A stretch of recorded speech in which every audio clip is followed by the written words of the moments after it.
Greetings, beloved Princeton United Methodist Church community. It's Pastor Jenny here, and I have an update for you, and starting with a reading from John chapter 4. A Samaritan woman came to draw water, and Jesus said to her, "Give me a drink." This is the word of life. Thanks be to God. So during the month of October, we are turning our attention to how our garden grows. We're going to be talking about how we are engaged in growth, how growth happens in us, how that growth turns around and feeds other people. We're going to be focusing on stewardship of our time, our talent, our treasure, stewardship of our prayers, our presence, our gifts, our service, our witness, these things that we committed to when we joined the church, and that all United Methodists commit to as they join churches around the world. And so to look at this, we're going to also be looking at using this image that is given to us by Saint Teresa of Avila. Saint Teresa was a Carmelite nun in Avila in Spain in the 16th century. She wrote and had these beautiful images of the spiritual life, and one of the images she had, which we have received from her through the years, is this image of watering a garden as a metaphor for our life in prayer. And so we're going to use this metaphor over the next few weeks. It goes something like this: that when we begin our spiritual journey, when we start out figuring out how to pray, learning what it is to follow the ways of Jesus, it's a lot of work. It's a change. It's something that can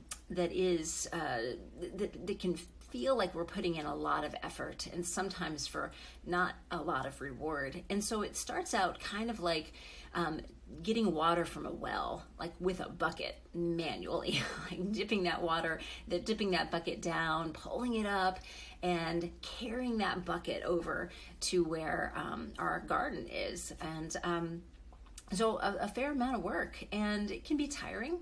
It can be challenging, and we can even question, do we want to do this? Is this garden worth it? And then as time goes on, it begins to get a little easier. It's as if a pump has been added to the well, and we don't have to work quite so hard. It is a little easier, and maybe we even have a wheelbarrow or something to carry that water over to the garden for us. It just becomes easier. We're not finding that it's a struggle all the time. It's still work. It still requires us to put in effort. It still can feel new to us and awkward to us at times. It can be challenging, very, very much so. But eventually, it's as if we have a stream, a creek that's running by our garden now. Or maybe we've put in an irrigation system, or we've gotten an aqueduct. In Teresa's time, it might have been an aqueduct to divert that water from the well, from the spring, from someplace else over to the garden. And again, it's a whole lot less work for us when we can turn on a switch, or we can move a lever, and things that just comes. It becomes to us more readily, more easily. Not perfectly, there's still work that we have to do. There's still attention we have to pay. There is still time and effort that we have to put into it. We can't neglect it, or our garden will not flourish and grow. But eventually, still farther down this path, there becomes a sense that we do a whole lot less in terms of the work of our spiritual life, in terms of the prayer, because something has changed, something has shifted in us, and we it's now more like rain. And on this rainy day, rain is coming down. This grace, this presence of God, this transformative work of the Spirit is just falling down upon us. We're receiving it. Or another way to think about it is that a spring has bubbled up right there in our garden, right where it's needed to be. And we find that instead of us doing all the work like it was in the beginning, just us putting in the time, putting in the effort, doing all these things, that God is the one who's doing the work.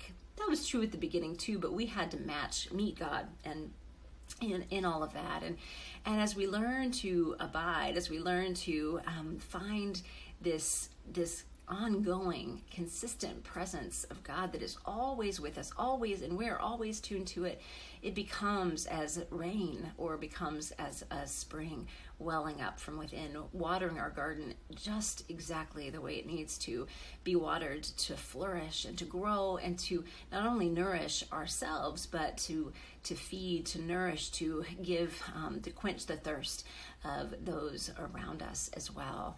And so it's a beautiful image. We're going to be playing with this image throughout the next few weeks. And I wonder, as you think about this, how have you seen progress? Now, I'm going to say that few of us, if any, are in that pure rain, spring coming up from the ground space. That is something that is elusive to many of us. Not that we aren't moving that direction, not that we can't see it and experience it in snippets of time, but most of us are in one of these other zones. And as we continue to look, I wonder if you can see how you have how you've had moments, times, years even, in some of these different configurations of water.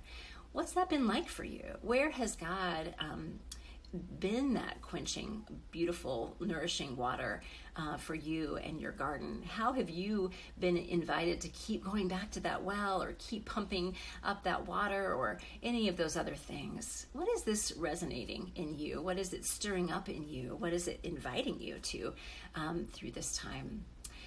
Friends, we are just launching into this, so you'll hear more about this, but I wanted to share this image so that you can undergird our work together.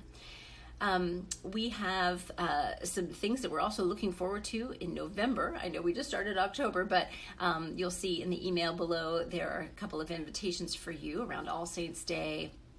Third grade Bibles are coming in November as well. Laity Sunday is coming up in November. That was probably hard to hear. Laity, not lady. Laity. That means you are lay people. Lay people are all the people who are not clergy at the church, which is just about everyone. And so we have a Sunday every year where I step back and the laity lead, and it's a beautiful thing to hear all of that. Know that there are ways that you as laity can be involved in the worship service beyond even just being liturgists and the people up in front. We have something called worship focus groups that we are reinstituting after COVID. We had some of these before COVID, and COVID interrupted our plan here. So we are trying to get back to this. You know, there are different ways that we try to engage you in worship planning. But one of them is this, and this is a time where we are just trying to gather 5 to 8 people for each of these, and it's a time where you get to kind of dive deep into one of the worship series that has had some planning go into it, but it's still a couple months away. And so we're going to be having one in a few weeks around Lent. And the theme for our Lent series is Sabbath, and we would love to have some of you come and be part of this conversation with us. It's an opportunity for you to kind of see more what happens in the crafting of a worship series, but you also get to help craft that worship series and help bring it even more to life. So look for those dates. There'll be a couple more after the new year too, as we look toward some other series, but we would love for you to be part of that. Lots of things going on in the life of the church as always, and I do encourage you to look again at our membership vows of prayer, presence, gifts, service, and witness through this month. You're going to be hearing more about those, along with the water and how our garden grows, and we just invite you to a time of renewal and recommitment along those things. Inviting others is part of that. That's part of our witness. So we would love for you to share the garden that you find here at Princeton UMC with other people as well. Bring them to worship, connect them online. We would love to have more of your people, your friends, your connections, people who you know are hungry and thirsty for this kind of living water and a space to flourish with one another and with the living God. So it is, as always, such a gift to journey with you. I'm such a privilege to be able to be on this journey with you and to be your pastor. Thank you for letting me, and I just invite you again to remember that you are enough because God is enough, and we are created for joy. Peace be with you.